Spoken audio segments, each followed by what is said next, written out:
Araceli, what are you seeing? You said buyers are scared. Where's the fear? What is the fear?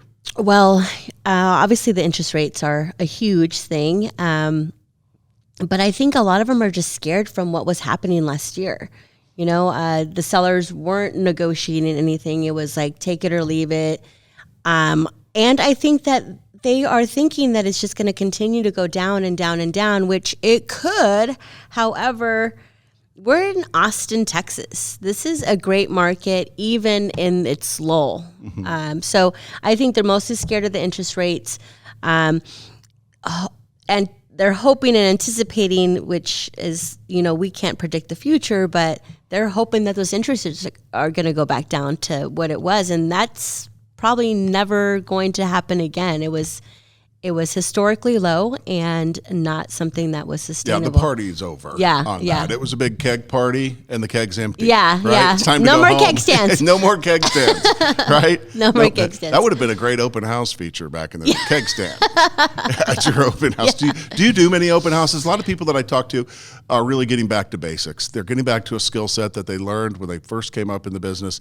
And a lot of that is doing open houses, learning. I was talking to one of your colleagues, and she started doing open houses, and she realized, this is how you have a conversation with people.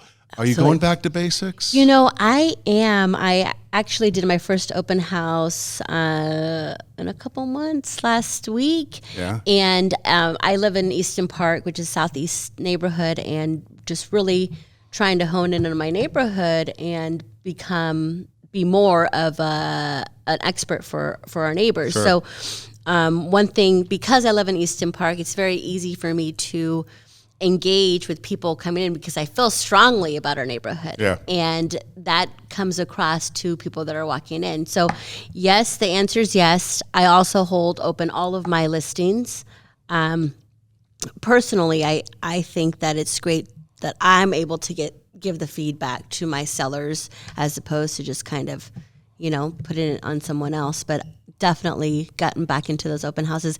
I'm trying to get a little bit more wow. I think I need more signs. There's so many houses. Yeah, balloons, bubbles. I don't know. I had some neighborhood kids do a lemonade stand. So, and people stopped because they saw these little kids, and I'm like, come into my open house. Right. I mean, you really do have to. They're the tried and true methods, but why not try something at an open house? If it works, great. If it doesn't work, don't do that again. Yeah, right? yeah, absolutely.